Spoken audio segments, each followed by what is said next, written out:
कृष्णाम हरि हरि जय जय राम कृष्णा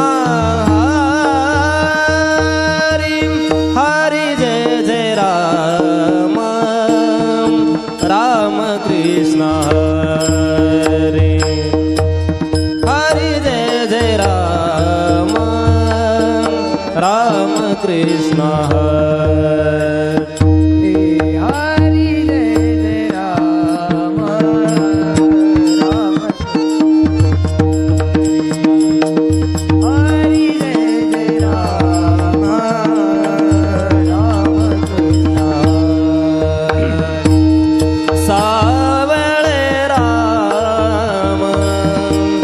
कृष्णा हरि सावळे राम कृष्णा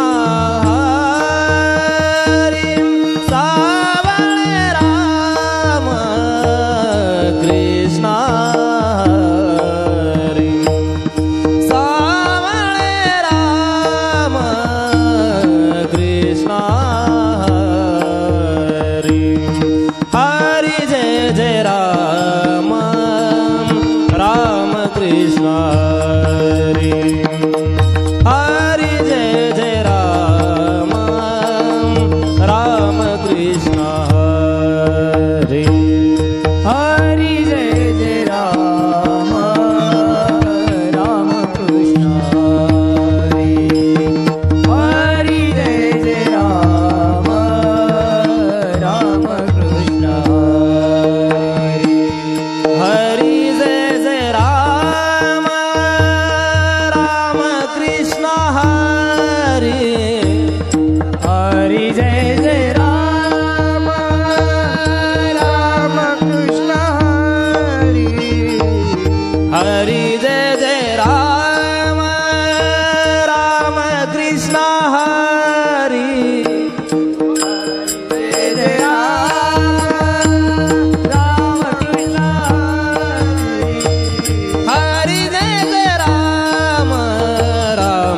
कृष्ण हरि हरि जय जय राम राम कृष्ण हरि जय जय राम राम कृष्ण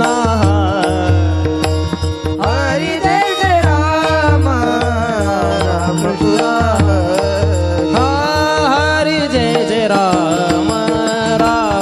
कृष्ण हरि हरि जय जय राम राम कृष्ण हरि हरि जय जय राम राम कृष्ण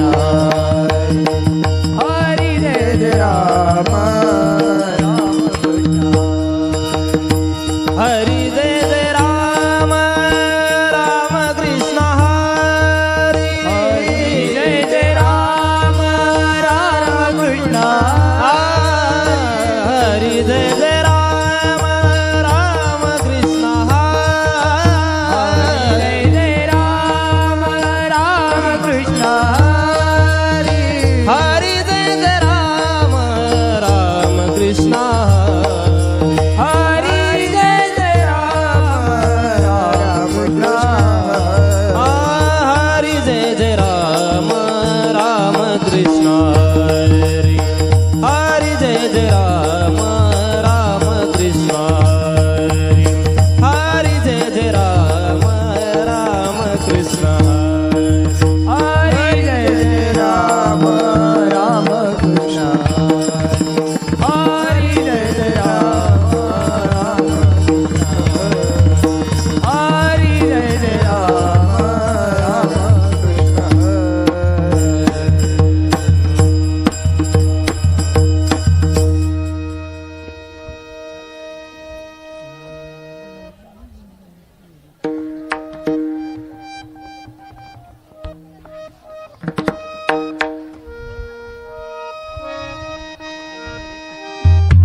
रूपा पाहता लोचनी रूपा पाहता लोचनी रूपा पाहता लोचनी रूपा पाहता लोचनी हरे रूपा पाहता लोचनी रूपा पाहता लोचनी रूपा पाहता लोचनी रूपा पाहता लोचनी सुख झाले ओ सागनी सुख झाले ओ सागनी सुख झाले ओ सागनी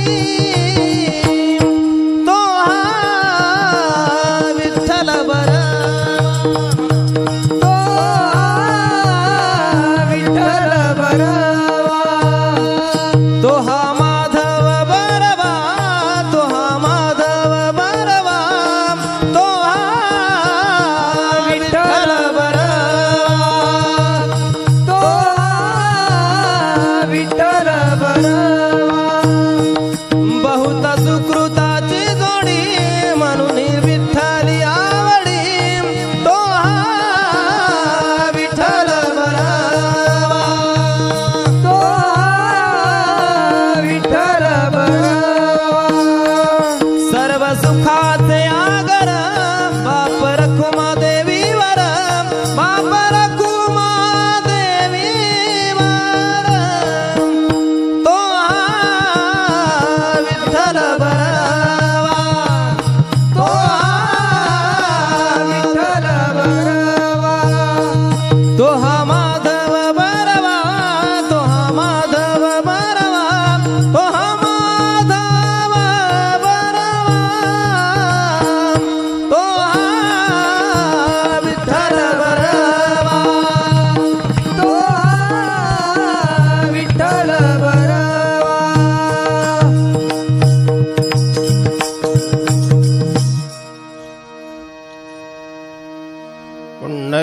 पुंडलीकवरदा हरि विठ्ठल श्री ज्ञानदेव तुकाराम माऊली ज्ञानेश्वर महाराज की जय श्रीमंत श्री जगद्गुरु तुकाराम महाराज की जय आदिशक्ति मुक्ताबाई की जय नमामि सद्गुरुं शान्तं सच्चिदानन्दविग्रहं पूर्णब्रह्मपरानन्द मीशमानन्दिवल्लभम् वसुदेवसुतं देवं कंसचाणूरमर्दनं देवकी परमानन्दं कृष्णं वन्दे महायोगपीठे तटे भीमरथ्यां वरं पुण्डरीकाय दातुं मुनीन्द्रैः समागत्य तिष्ठन्तमानन्दकन्दम् परब्रह्मलिङ्गं भजे पाण्डुरङ्गं कलावज्ञजीवोद्धरार्थावतारं कलाङ्काङ्कतेजोदिकामोदिवक्त्रं खलानीशवादापनोदार्हदक्षिं समाधिस्थमूर्तिम् नमो सद्गुरु तुकया ज्ञानदीपा नमो सद्गुरु सच्चिदानन्दरूपा नमो सद्गुरु भक्तकल्याणमूर्ति नमो सद्गुरु भास्करा मनुष्याकृती राघवे ख्याती केली शिळा शिखरे सारी तारेली तुका स्वामी हा पूर्ण ब्रह्म प्रकाशी जळी रक्षिले निर्जीवा महाराज हा जन्मला मृत्युलोकी दुजी उपमा नाढळे हलोकी भव सिंधुशी बांधिला से तुझेने अनाथा दिना कारणी तुका भासला मानवी वेशधारी परिहालिला विग्रही निर्विकारी स्वये श्री हरी व्यापको सर्व जीवा तुका तोचितो हा परब्रह्म जीवा जया पूजिले आदरे पांडुरंगे विमानस्थ केले हनुमानवी दिव्यरूपी केली न त्यागी दिव्यलोकाशी कुंडली कवरदा हरी विठ्ठल श्री ज्ञानदेव तुकाराम श्री जगद्गुरु तुकाराम महाराज की जय तुकाराम तुकाराम तुकाराम तुकाराम तुकाराम तुकाराम तुकाराम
तुकाराम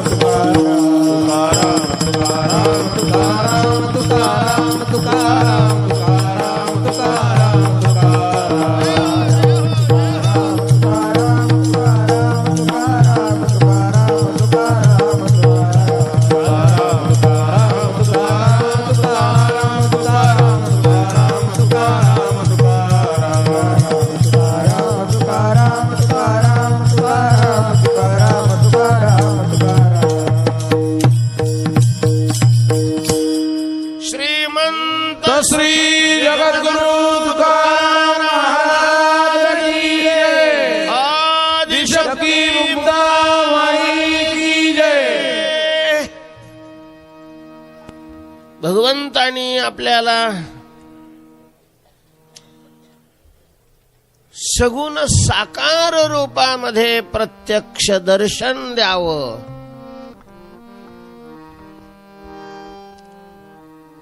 अशी लपून राहून माग राहून वेगवेगळ्या रूपामध्ये आपल्याशी संबंध असणारा हा पांडुरंग परमात्मा त्यांनी त्याच्या मूळ स्वरूपामध्ये दर्शन द्यावं म्हणून तुकोबाराय भामचंद्र पर्वताच्या गुहेमध्ये अर्धा पर्वत वरती आहे अर्धा खालती आहे आणि मध्ये असणारी जी गुहा पायथ्याला भयानक अशा प्रकारचं जंगल आहे.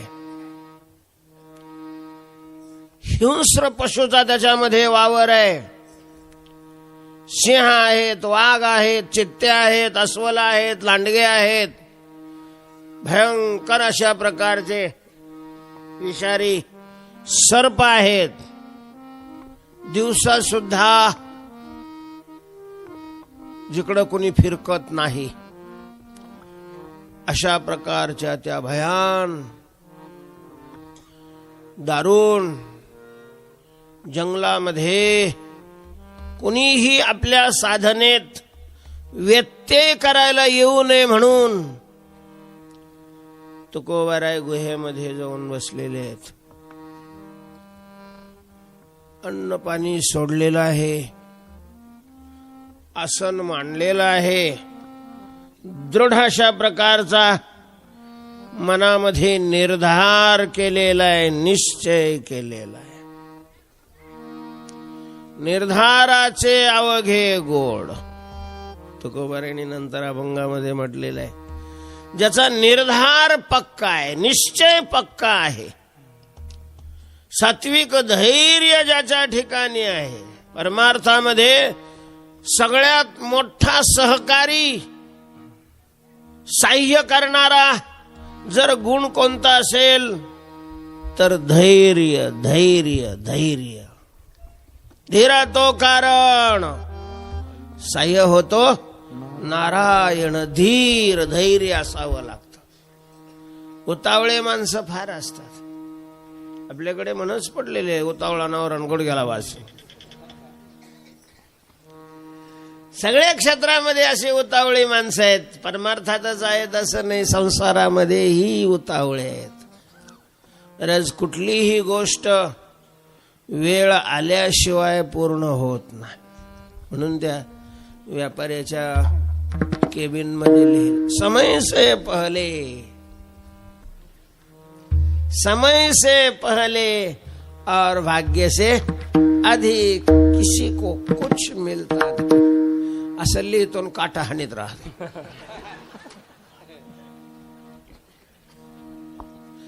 अगर भाग्य से अधिक कुछ मिलता ही नहीं है तो काटा क्यों मारता है भैया. आणि जर तुला लोकांना फसवून आपण श्रीमंत हो असं वाटत असेल तर ते काढून फेकून दे ना. मग भाग्य से अधिक कशाला म्हणतो. आणि जर भाग्यात आहे ते मिळतंय अशा प्रकारचा तुझा शास्त्रावर संत वाङ्मयावर निश्चय असेल तर संत वाङ्मयामध्ये ज्याला निषिद्ध म्हणून अशा प्रकारचं ठरवलेलं आहे ज्याच्यावर शिक्का मारलेला आहे त्याचा स्वीकार का करतोस. टाक देवावर विश्वास आणि धैर्य धारण कर. परमात्मा ही कसोटी घेतोच ना. भाग्यस्थळी देणे झाडावेशी. झाडावेशी भाग्यस्थळावर जायचं असेल तर त्याच्या वेशीवरच झाडा द्यावा लागतो. अर्थात तपासणी केली जाते. काही आमच्या मनात विमानात बसायचं असलं तरी सुद्धा अगोदर काय केले जाते? तपासणी केली जाते. सगळं तपासतात काय आहे तुमच्याजवळ.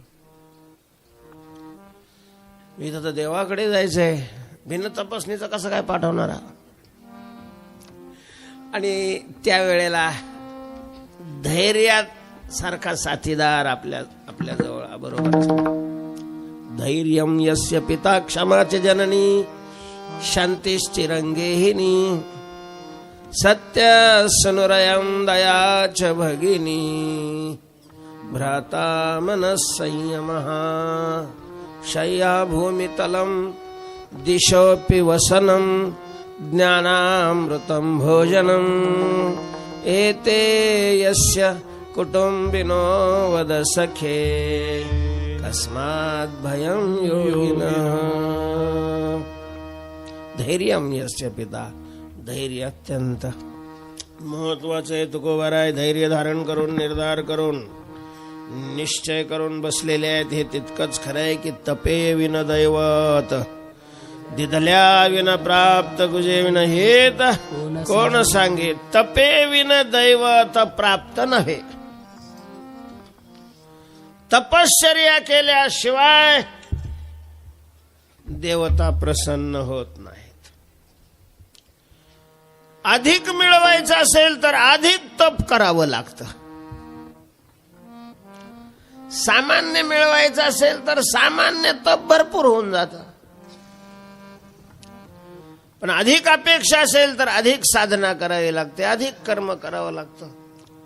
तपश्चर्या ही करावी लागते. तप म्हणजे काय आहे? संसारातही माणसं तप करतातच. तप केल्याशिवाय कसं मिळेल? तप्यते इति तपः.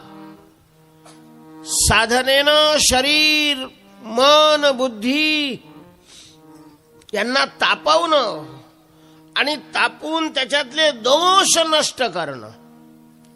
जसं हिनकस धातू असेल, दागिना असेल तर त्या सोन्यातला हिनकस भाग घालवण्याकरता त्याला मुशीमध्ये घालून ते याच्यामध्ये भट्टीमध्ये ठेवलं जातं. तरच ती मुसाशी लाल होते. आतल्या दागिन्याचं पाणी होत असं सळखळ खळखळ खळखळ उकळी येते त्याला.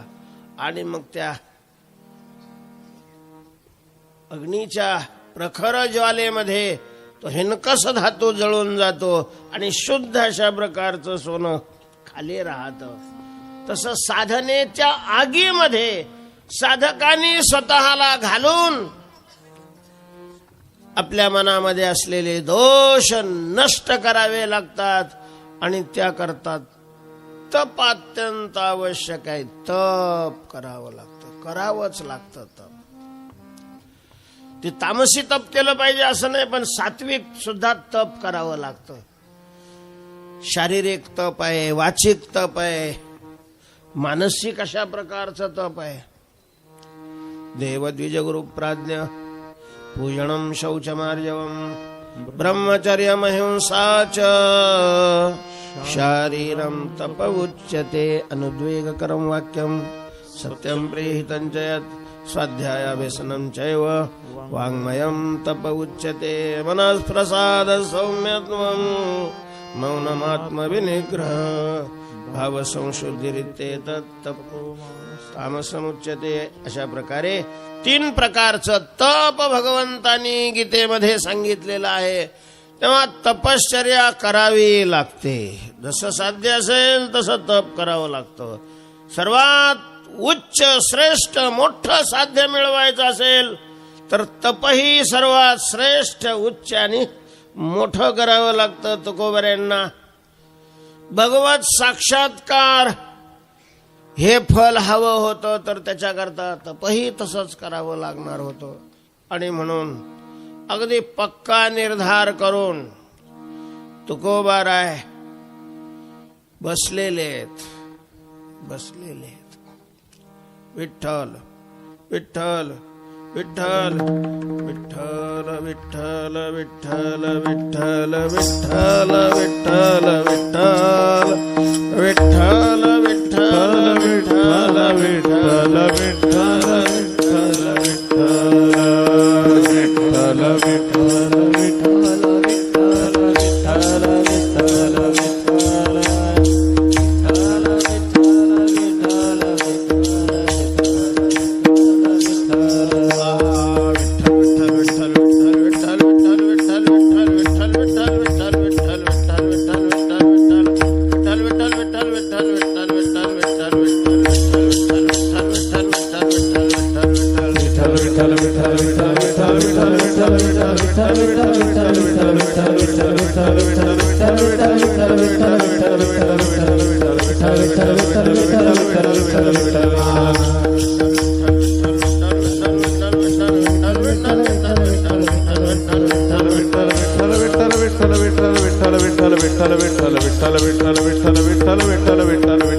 विठ्ठल विठ्ठल विठ्ठल विठ्ठल विठ्ठल श्रीमंत श्री जगद्गुरु तुकाराम महाराज की जय.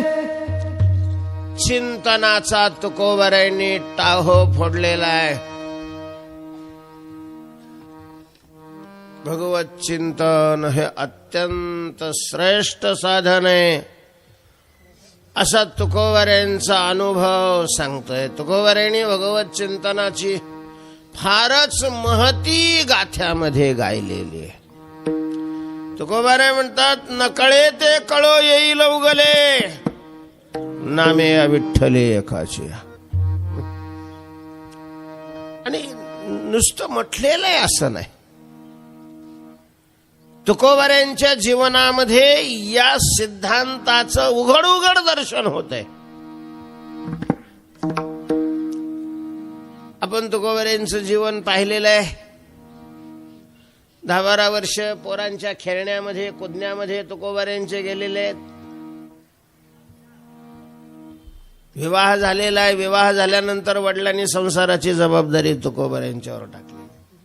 काय 7-8 वर्षामध्ये 2-4 इयत्ता झाल्या असतील. शिक्षण एवढंच शिक्षण आहे,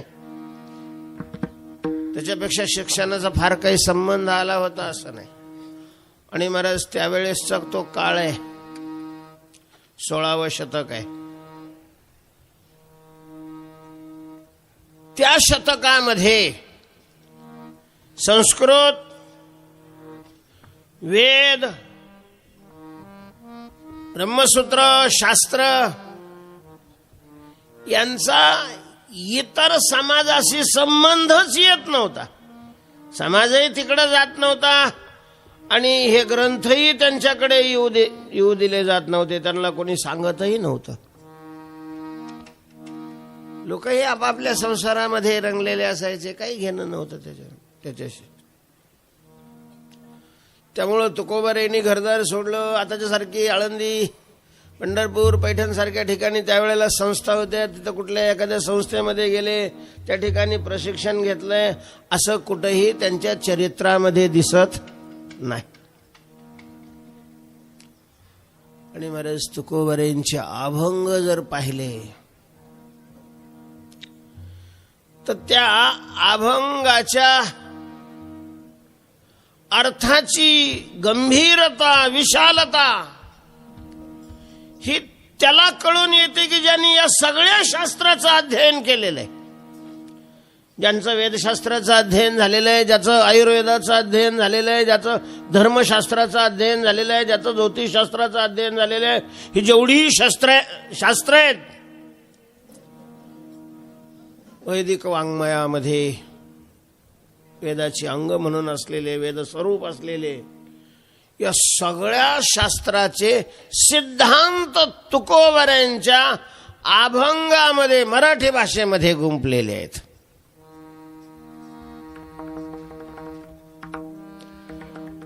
आणि त्या कालामध्ये अशी मान्यता होती की वेदाची वाणी प्राकृत भाषेमध्ये येऊ नये, वेद प्राकृत भाषेत सांगू नये. म्हणून तुम्ही पहा, पूर्वी अर्थस्वरूप जे ग्रंथ आहेत, टीका स्वरूप जे ग्रंथ आहेत, व्याख्यान स्वरूप जे ग्रंथ आहेत, तेही ग्रंथ सगळे कशात आहेत? संस्कृतमध्येच आहेत. म्हणजे मूळ ग्रंथ तर संस्कृतमध्ये आहेतच आहेत, पण त्याचं स्पष्टीकरण करणारे जे ग्रंथ आहेत तेही संस्कृतमध्ये आहेत. त्याला देववाणी मानली जात होती, आजही मानली जाते. प्राकृत भाषेमध्ये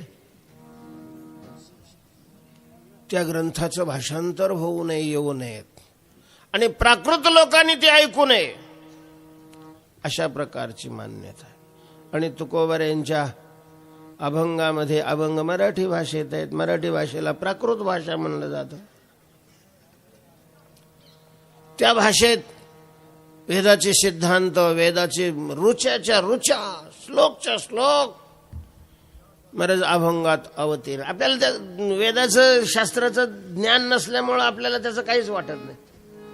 ज्यांना ज्ञान आहे त्यांना त्याचं गांभीर्य कळलं जातं. महाराज भागवताचे तर श्लोकच अभंगामध्ये तसेच शब्दशः अवतीर्ण झालेले आहेत. न पारमेष्ठम न महेंद्रधिष्णम न सार्वभौमम न रसाधिपत्यम, हा श्लोक आहे श्रीमद भागवतातला. आणि तुकोबारायांचा परमेष्ठी पदा तुच्छमानी ती सर्वदा. अगदी श्लोक आणि अभंग काहीच फरक, असे कितीतरी अभंग आहेत वेदाच्याही रुच्याच्या रुचा अभंगामध्ये आलेले आहेत. आणि मग हे ज्या वेळेला त्यावेळेसच्या शास्त्री रामेश्वर शास्त्रींना वगैरे समजलं, आणि ते म्हणे हे तर सगळंच वाटोळ आहे, हे सगळंच तर वाटोळ, सगळा धर्म बुडायला लागला. कारण संस्कृत मध्ये असलेला वेद सगळा ह्या बाबांनी कशात आणलाय? प्राकृत मध्ये आणलाय, मराठी भाषेमध्ये आणलाय. आणि सर्वसामान्य लोक त्याचं पाठांतर करू लागलेले आहेत. कुणी त्यावेळेला जवारी काढता परमेष्ठी पदा चांगली चाली लावून म्हणत होते, आणि त्यांच्यामुळे त्यांचं ते पित्त खवळलेलं अशा प्रकारचं होतं. म्हणून गाथा बुडवायची त्यांनी काय दिली? आज्ञा दिलेली होती. लावण्या करणाऱ्याला कोणी अशा प्रकारची आज्ञा देत नाही, काही घेणं नाही त्यांना, कारण त्या लावण्यामध्ये काही वेद नाही येत ना. अभंगामध्ये वेद आलेला होता, चहुवेदाचे हे केलेशे विवरण. पण त्याने हा विचारच केला नाही की ह्यो बाबा वेद शिकला कुठं, याला वेद कस काय कळाला काय माहितीये. सामान्य खेडेगावामध्ये जन्म झाला, खेड्यातल्या शाळेत इयत्ता 2, 4, 3, 4 कक्षापर्यंत शिक्षण झालेलं आहे, आणि वेदाचे सिद्धांत, वेदाचे अशा प्रकारचे प्रमेय याच्यात कसे येऊ लागले? आणि त्या दृष्टीने विचार केला तर मग लक्षात येतं की नकळे ते कळो येईल उगले नामे यावे. भगवंताच्या नामचिंतनाचा हा प्रभाव होता. नामचिंतनाने ज्या वेळेला चित्त पूर्ण शुद्ध होतं त्यावेळेला वेदच स्वतःहून चित्तात प्रगट होतात. यांना वेदाकडे जसं श्रीगुरूकडे तुकोबाऱ्यांना नाही जावं लागलं तसं वेदाकडे आणि शास्त्राकडेही तुकोबाऱ्यांना नाही जावं लागलं. वेद आणि शास्त्र तुकोबाऱ्यांच्याकडे आली. वेदाला वाटलं वेद रूपामध्ये आपण स्त्री शूद्रांना अधिकार नाही दिला, वंचकपणा केला आणि त्याच्यामुळे आपण बाजूला फेकले गेलो. आता पुन्हा मोठेपणा मिळवायचा असेल तर संस्कृत मध्ये राहून नाही मिळणार तो मोठेपणा. आणि म्हणून लहानपणा अंगी धरून हे सगळे वेदशास्त्र तुकोबाऱ्यांच्या बुद्धीमध्ये प्रगट झाले आणि मराठी भाषेमध्ये अभंगाच्या रूपाने ते व्यक्त झाले.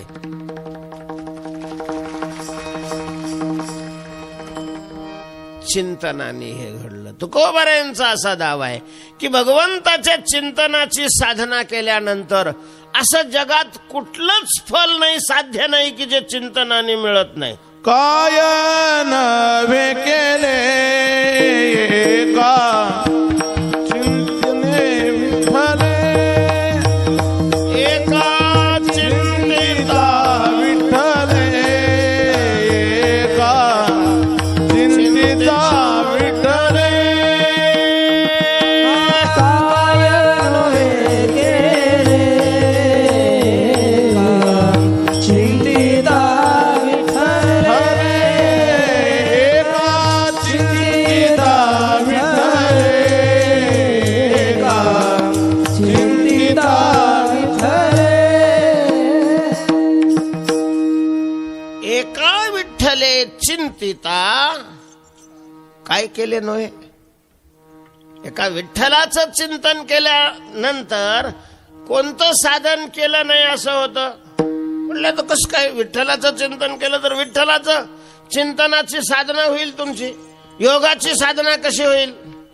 तुकोबारे म्हणतात भगवंताच्या चिंतनात योगाची साधना होते, भगवंताच्या चिंतनात ज्ञानाची साधना होते, भगवंताच्या चिंतनात तपाची साधना होते, भगवंताच्या चिंतनात जपाची साधना होते, भगवंताच्या चिंतनामध्ये तीर्थयात्रेची साधना होते, भगवंताच्या चिंतन सगळे साधना केल्यासारखे होतात. अशी कशी काय केल्यासारखे होतील? तर फलबल न्यायाने, म्हणजेच योगाची साधना केल्यानंतर जे फल मिळतं ते चिंतनाची साधना केल्यानंतर मिळतं. ज्या सिद्ध्या योगाच्या साधनेनं प्राप्त होतात त्या सिद्ध्या चिंतनाच्या साधनेनं प्राप्त होतात. योगाच्या साधनेनं कुंडलिनी जागी होते, भगवंताच्या चिंतनानं ही कुंडलिनी जागी होते. योगाच्या साधनेनं शरीरातल्या पृथ्वीचा, जलाचा, तेजाचा, वायूचा भागाचा, आकाशाच्या पंचभूताच्या भागाचा काय होतो? एका विनाश होतो आणि देह दिव्य रूप होतो. महाराज भगवत चिंतनानीही असं घडतं. तुकोबाराय सशरीर वैकुंठाला कसे गेले?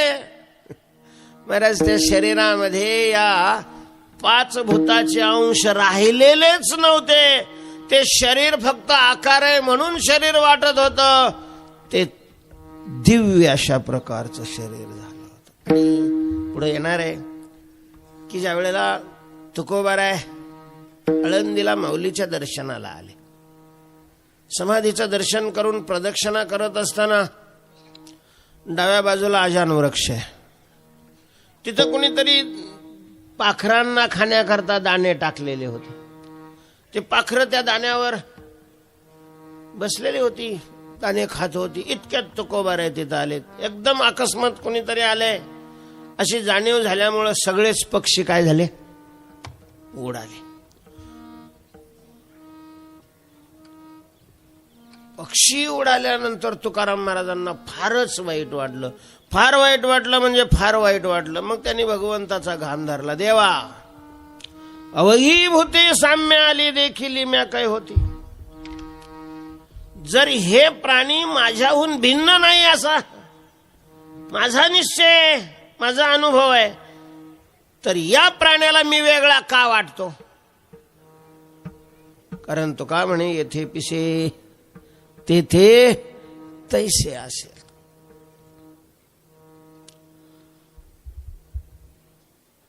आणि जर त्यांना तसं वाटलं नसतं तर ते उडायचं काय कारण होतं. ते का उडाले.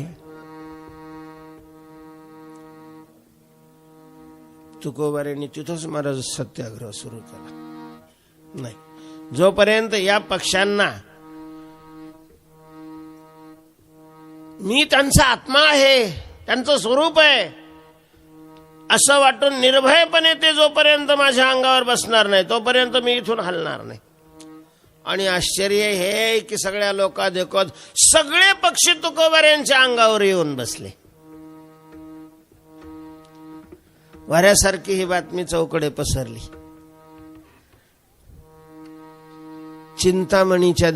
चिंतामणी देवाच्या कानावरती बातमी गेली. चिंचवडचे रिद्धी सिद्धी संपन्न गणपतीचे भक्त होते. पुढे येणार आहे चरित्रामध्ये.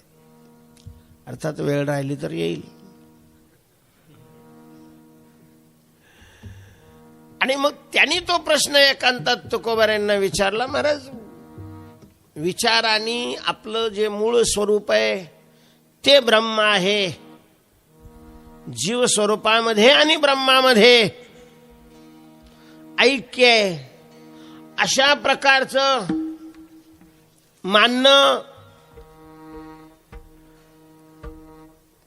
आणि त्यांनी जीव मुक्त होतो असा शास्त्राचा सिद्धांत आहे.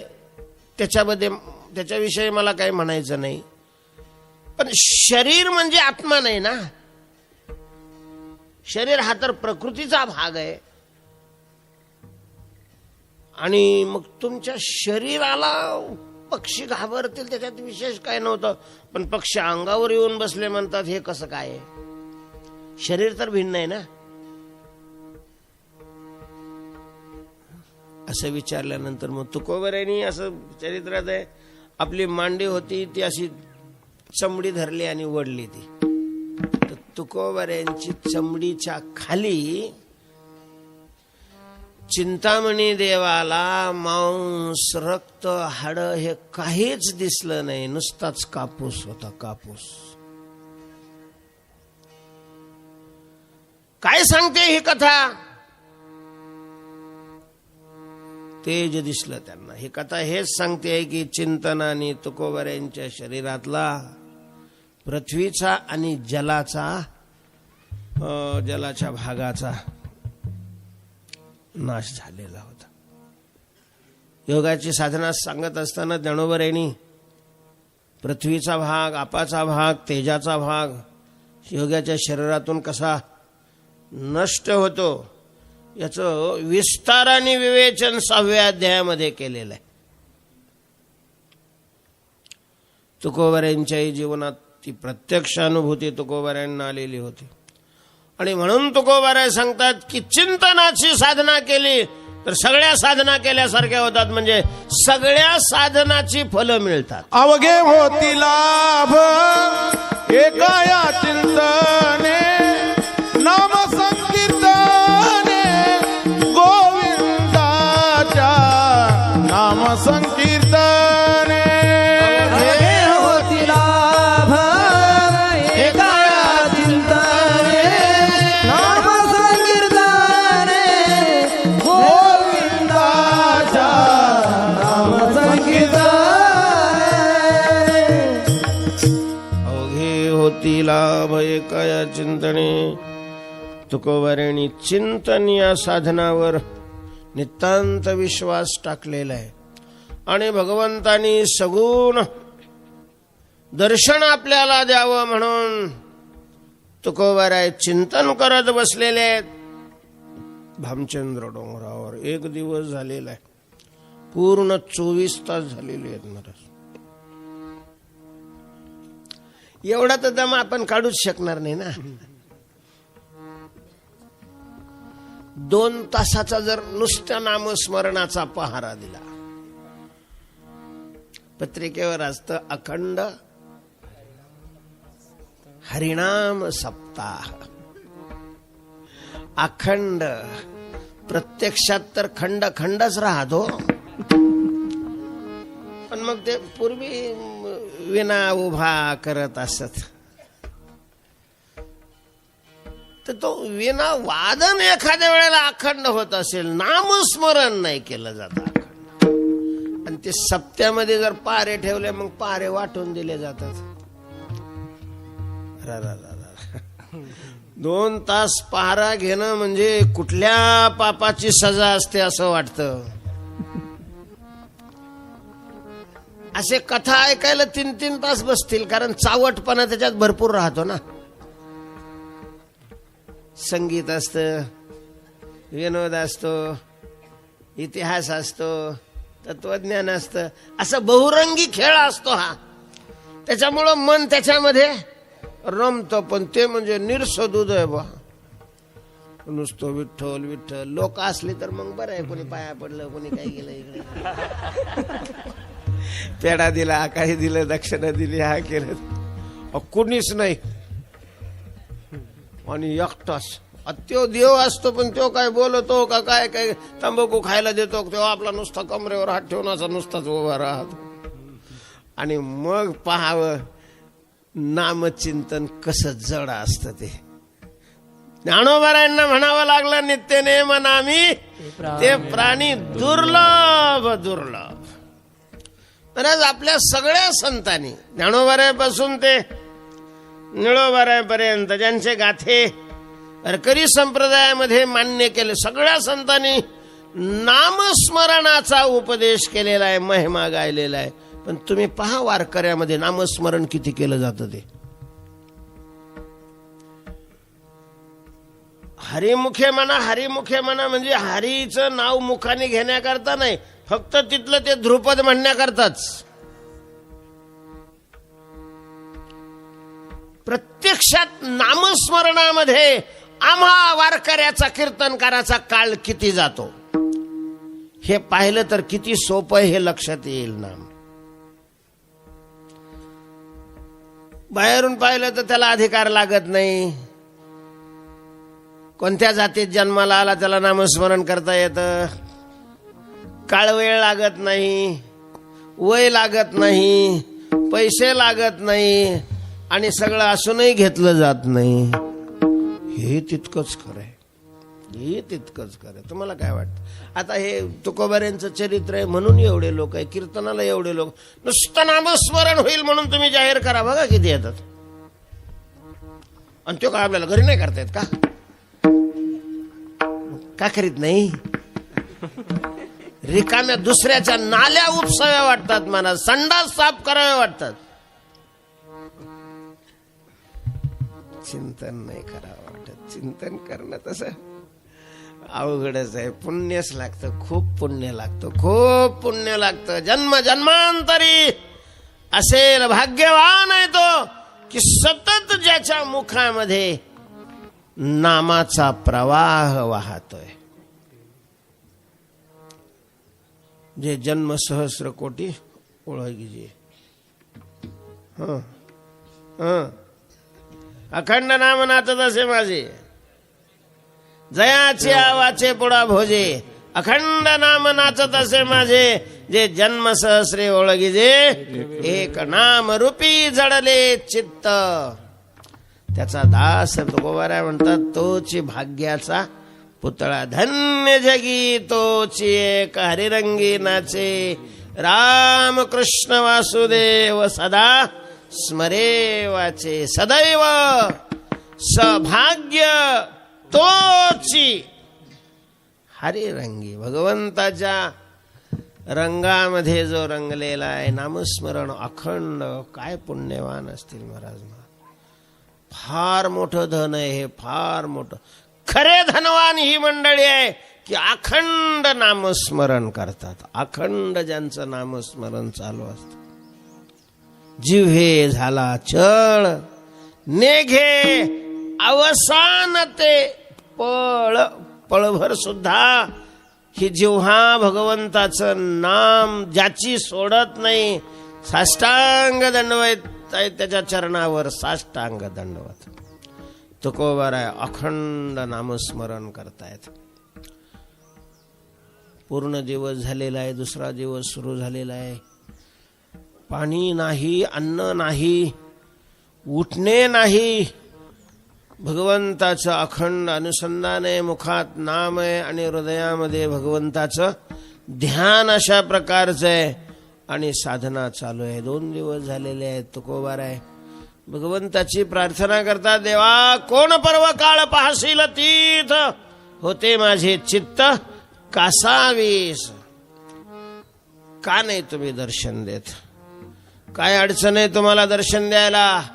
येई ओ येई ओ येई धावून या, विलंब का वाया लावी याला कृपाळे विठाबाई विश्वंभरे भवच्छेदके कोठे गुंतलीस. विश्वव्यापक आहे. 3रा दिवस झालेला आहे, 4था दिवस झालेला आहे.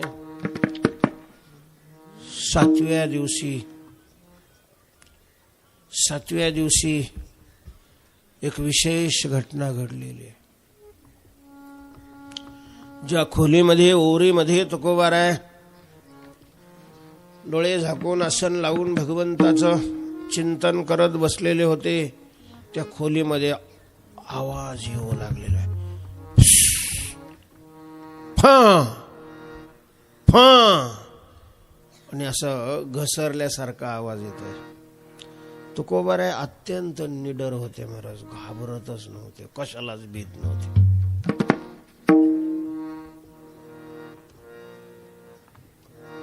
तुकोबाराय आवाजाला घाबरून डोळे उघडत नाहीत, म्हणून मग पुन्हा आवाज आलेला आहे आकाशवाणीतून. अहो तुकाराम बाबा, ज्या परमात्म्याचं दर्शन करण्याकरता तुम्ही या ठिकाणी साधना करत आहात, तो पांडुरंग परमात्मा सर्प रूपामध्ये आपल्या समोर उभा आहे. डोळे उघडून दर्शन करा. तुकाराम महाराज म्हणतात, सापाच्या रूपामध्ये? मी त्याला सापाच्या रूपात पाहण्याकरता इथं साधना करत बसलोय. सापाच्या रूपात पाहायचं असतं तर डोंबारावाल्याकडे गेलो असतो तर किती काही मिळाले असते बघायला साप. सगळं जग हे त्याचंच रूप आहे. कोणाचंही दर्शन केलं तरी त्याचं दर्शन होतं हे पहिलंच मला माहिती आहे. त्या रूपाचं दर्शन करण्याकरता इथे येण्याची काय आवश्यकता होती? नाही का उघडणार डोळे, नाही करणार त्या रूपात दर्शन. पांडुरंगही असला तरी मला दर्शन द्यायचं असेल तर त्यांनी पांडुरंगाच्याच रूपात द्यावं लागेल. आवडे हे रूप गोजिरे सगुण पाहता लोचन सुखावले. सुंदर ते ध्यान उभे विटेवरी करकटावरी ठेवूनिया. तुळशी हार गळा कासे पितांबर आवडे निरंतर हेची ध्यान. अशा प्रकारचं भगवंताचं विटेवर उभं असणार, कमरेवर हात ठेवलेलं, समदृष्टी आणि सम पायानी स्थित असलेलं जे भगवंताचं त्रैलोक्य सुंदर स्वरूप आहे, त्या रूपाच्या दर्शनाकरता मी इथं साधना करू लागलेलो आहे. नाही उघडणार डोळे, नाही उघडले तुकोबारांनी डोळे महाराज. इकडं तुकोबाराय संध्याकाळी घरी आले नाही. पोरांना जीव घालून पोरांना झोपवलेलं आहे. जिजामाई वाट पाहत आहेत. अर्धी रात्र झालेली आहे. तुकोबाराय आज मंदिरातही आले नाहीत, घरी जेवायला आले नाहीत. जिजाबाईंनी महाराज तोंडात भाकरीचा घास नाही टाकला. तसंच वाट पाहत भिंतीला टिकून जिजामाई झोपी गेलेले आहेत. सकाळ झाली. आज पूजेलाही तुकोबाराय आले नाहीत. झाडून काढलेले आहे, भांडी घासलेले आहेत, स्वयंपाक करून पोरांना जीव घातलेला आहे आणि तुकोबारायांची शोधाशोध सुरू झालेली आहे. तुकोबारायांच्या कनिष्ठ बंधूंना अर्थात कान्होबारायांना जिजामाऊलींनी बोलवून घेतलं आणि सांगितलं, अहो कालपासून ते आलेले नाहीत. रात्री त्यांनी जेवणही घेतलेलं नाही, रात्री कीर्तनही मंदिरातही आले नाहीत, सकाळची पूजाही केली नाही. कुठं नेमके गेले असतील, कुठं व्यापारालाही गेले नाही, सांगूनही गेले नाही. मला भीती वाटते हो, ते जेवल्याशिवाय मीही जेवणार नाही. कान्होबारांनी सांगितलं, वहिनी काळजी नका करू, दादाला जिथं असतील तिथं जाऊन मी घेऊन येतो. जोपर्यंत दादा भेटणार नाही तोपर्यंत मीही जेवणार नाही. कान्होबारे तुकोबाऱ्यांचा शोध करू लागलेले आहेत. सगळी इंद्रायणीची तीरं पाहिली, भंडारा डोंगर पाहिलेला आहे, घोरवड्यावर कधी कधी जात होते तुकोबारे, घोरवड्यावर पाहिलेलं आहे जाऊन, आसपासच्या अनेक गावामध्ये जाऊन चौकशी केलेली आहे. इकडं तुकोबाराय आले, तुकोबारायांना पाहिलं असं सांगणारा कुणीही भेटलेला नाही. आणि असं पाहत पाहत 7व्या दिवशी कान्होबाराय भामचंद्र डोंगरावर चढू लागलेले. तिथल्या गुराख्यांनी सांगितलं की 5-7 दिवसापूर्वी विना घेऊन एक वारकरी बाबा डोंगराकडे जाताना आम्ही पाहिले होते. काय होतं डोक्यावर? कोणचा कट होता? खुना करता म्हणून कान्होबारायांनी विचारलेले. त्यांनी सांगितलं, नाही बाबा, कटपीट नव्हता, फेटा होता, फेटा. बाराबंदी अंगावर होती. खुना खाना त्यांनी सांगितलेल्या आहेत. त्या सगळ्याच्या सगळ्या खुना तुकोबारायांना जुळणाऱ्या आहेत. कान्होबारायांनी ओळखलेल्या आहे. नक्की नक्की या डोंगरावर तुकोबाराय गेले असणार आहेत. आणि तुकोबारायांच्या ध्यासानी कान्होबाराय सगळी मनातली भीती सोडून देऊन गाईच्या चरण्याच्या रस्ते त्या रस्त्याने गेलेले आहेत. आणि कान्होबाराय ज्या गुहेत बसलेले होते त्या गुहेपर्यंत आलेले आहेत. इकडं कान्होबाराय जवळजवळ आलेले आहेत. आणि तिकडं भगवंतांनी सगुण साकार स्वरूप धारण केलेलं आहे. तुकोबारायांच्या समोर उभे आहेत. आणि तुकोबारायांना म्हणतात, अहो तुकोबा, उघडा डोळे, तुमच्या इच्छेप्रमाणे सगुण साकार स्वरूपामध्ये मी तुमच्या पुढं उभा आहे. बऱ्याच तुकोबारायांनी डोळे उघडलेले आहेत.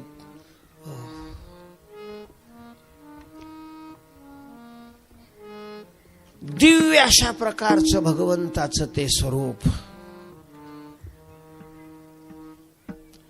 करोडो चंद्र ज्याच्यावरून ओवाळून टाकावे असं तेजोमय असणारं स्वरूप आपल्या समोर उभं असलेलं पाहिल्यानंतर किती किती आनंद झाला असेल तुकोबारायांना.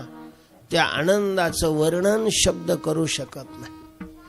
तुकोबारायांनी आपलं शरीर भगवंताच्या पायासमोर काठी पडावी तशा प्रकारचं झोकून दिलेलं आहे. चरणावर मस्तक ठेवलेलं आहे. भगवंतांनी दोन्ही हातांनी तुकोबारायांना उठवलेलं आहे आणि कडकडून मिठी मारलेली आहे. तुकोबारायांच्या मुखातून सहज उद्गार निघालेले आहेत. आता कोठे धावे मन तुझे चरण देखलिया, भाग गेला सीन गेला, भाग गेला सीन गेला, भाग गेला सीन गेला, भाग गेला सीन गेला, भाग गेला सीन गेला, भाग गेला सीन गेला,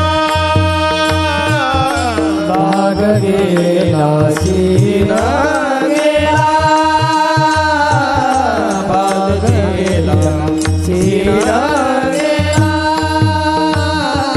अवघा झाला आनंद, अवघा झाला आनंद, भाग गेला सीन गेला, भाग गेला सीन गेला, अवघा झाला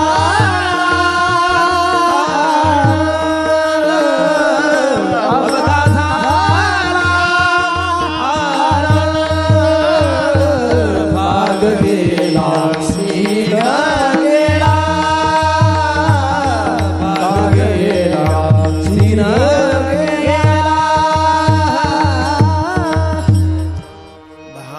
गेला सीन गेला, ज्याच्या दर्शनाकरता 7 दिवसापासून तुकोबारायांनी अन्न पाण्याचा त्याग केलेला होता, ज्याच्या दर्शनाकरता काही जन्मापासून नामचिंतनाची साधना तुकोबाराय करत होते. बहुजन्मी केला लाग तो हा भाग लाधलो. ज्याचं दर्शन इंद्रादिक देवांनाही दुर्लभ आहे. योगी ही ज्याला पाहू शकत नाहीत, योगिया दुर्लभ तोम्या देखिला साजनी. पाहता पाहता मना पुरे धनी न पुरे धनी गोडोळे भरून तुकोबारायांनी पाहिलेलं आहे. खूप तुकोबारायांना आनंद होतोय. देवालाही तुकोबारायांना पाहून खूप आनंद झालेला आहे. अहो तुकोबाराय, आता इथून पुढं माझ्या दर्शनाकरता तुम्हाला अशा प्रकारची कठोर साधना करावी लागणार नाही, असं आश्वस्त केलेलं आहे. तुकोबारायांनी पुन्हा भगवंताचे चरण धरलेले आहेत. कान्होबाराय भरल्या डोळ्यांनी हा सगळा सीन पाहतायत. भगवान तुकोबारायांची आज्ञा घेऊन गुप्त झालेले आहेत आणि मग कान्होबाराय धावलेले आहेत. तुकोबारायांच्या चरणावर दंडवत घातलेला आहे. दादा दादा दादा, किती दिवस झाले हो तुम्ही पांडुरंगाची वाट पाहताय आणि तिकडं सगळे तुमची वाट पाहतायत. वहिनीनी 7 दिवसापासून तोंडामध्ये अन्नाचा कण घेतलेला नाही. चला आता तरी. तुकोबाराय ज्याच्याकरता आलेले होते ते कार्य पूर्ण झालेलं होतं. भगवंताच्या सगुण रूपाचं दर्शन झालेलं होतं.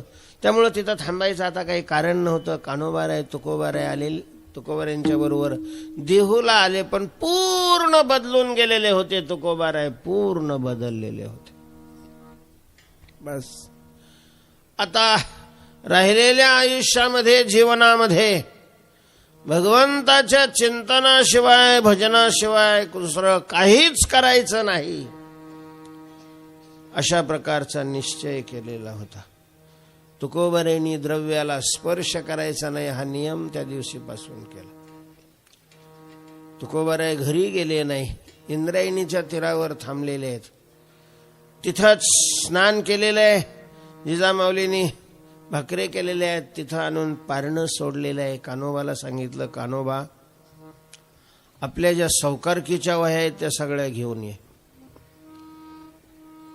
हे पान उलटलं की विनाकारण अशा प्रकारचा अंतकरणाला त्रास देत आहेत. देईल का, कधी देईल, कधी देत नाही, नको ते विचार येत आहेत मनामध्ये.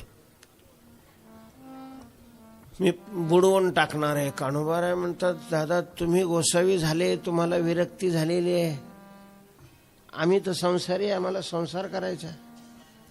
कान्होबारायांचा मनोदय पाहिलेला आहे. त्याच्यातल्या अर्ध्या वह्या कान्होबारायला देऊन टाकलेल्या आहेत आणि आपल्या वाट्याच्या वह्या तुकोबारायांनी, सावकारकीच्या वह्या, कोणाकडून किती यायचंय, किती कधी दिलेलं आहे, किती महिने झालेले आहेत, काय दरा व्याजातनी ते दिलेले आहेत, हे सगळं तिथं पाण्यामध्ये फेकून दिलं. सगळा संसार बुडवून टाकला. जिजेला सांगितलं, जिजे आम्ही आता गोसावी झालो, आम्ही आता रस्त्यावर पडलेल्या चिंध्याची गोधडी करून अंगावर घेणार आणि भिक्षेवर उपजीविका करणार आहे. तुम्ही आता मला तुमच्यात मोजू नका, सोडून द्या. जिजामाऊलींनी सांगितलं, महाराज तुम्ही द्रव्य प्राप्ती करता काही करा असं आम्ही नाही म्हणत. तुम्हाला देवाचं भजनच करायचंय तर करा तुम्ही देवाचं भजन, आम्ही त्याच्यात अडथळा नाही करणार, पण भिक्षा नका मागू. भाकरी करता कोणापुढे हात पसर, तुम्ही हात पसरलेला मला सहन नाही होणार. आम्ही करतो आणि आमच्यातलीच अर्धी कोचतकूर भाकर तुम्हाला देतो. घरी या, मंदिरातच राहा, मंदिरातच भजन करा. तुकोबारायांनी ते मान्य केलेलं आहे आणि मग मंदिरात विशेष लक्ष दिलं.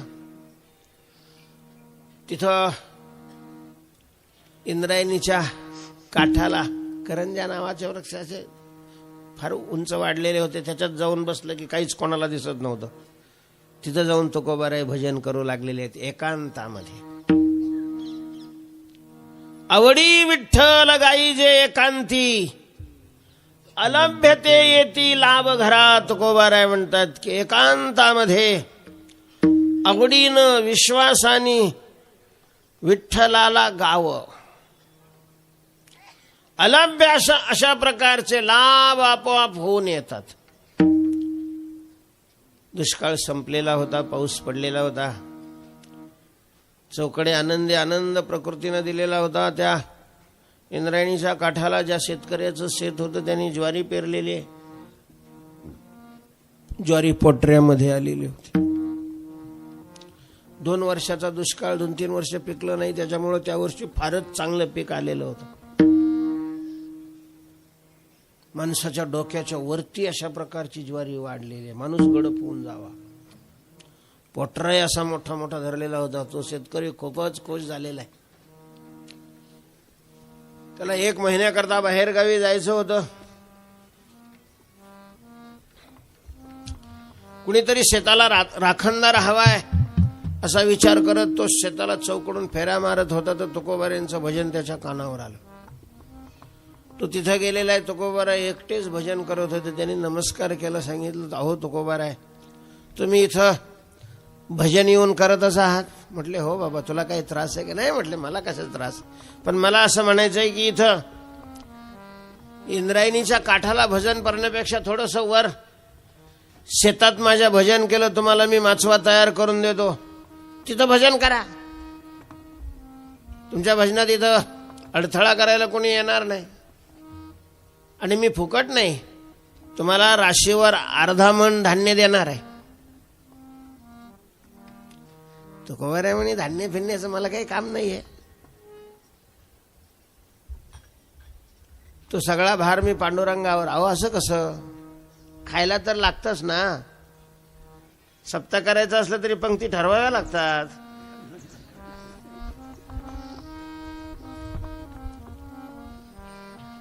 देईन मी तुम्हाला. त्यांनी असं ज्वारीमध्ये, ज्वारीहून वर उंच असं माचवा तयार केलेला आहे. चढायला त्याला शिडी केली. बस इथं बसून तुम्ही भजन करायचं. काय करायचं रे बाबा? फक्त पाखरं राखायची. काय करायचं? पाखरं राखायची. तुम्ही मोठ्याने भजन केलं तरी पाखरं उडून जाते. बरोबर. तुकोबाराय दुसऱ्या दिवशी सकाळी स्नान करून पांडुरंगाची पूजा केलेली आणि येऊन बसले इथं. दुपारच्या वेळेला तुकोबाराय स्वयंपाक झाल्यानंतर तुकोबारायांचा शोधाशोध केलेला. इकडं तिकडं कुठं तुकोबाराय दिसत नाही.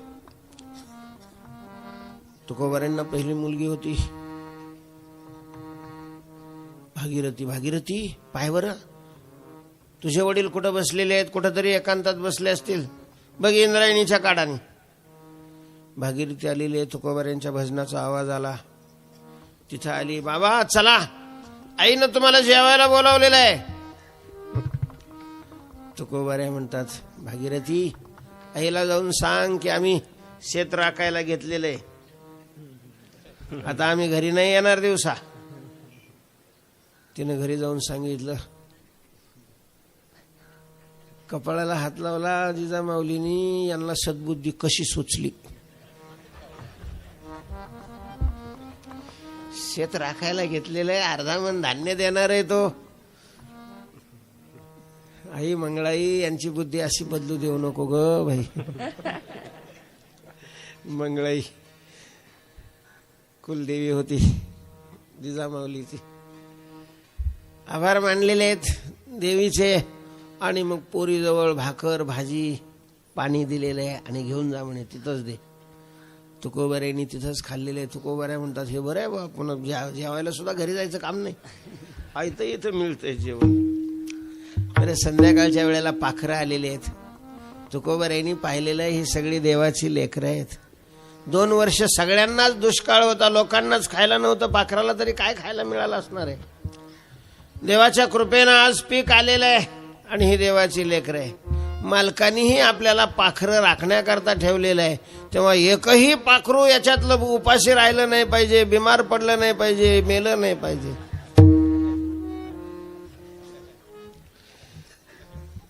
तुकोबाराय मोठ्याने भजन करत होते. ते पाखरं ओढायला लागले म्हणून तुकोबाराय मनातल्या मनात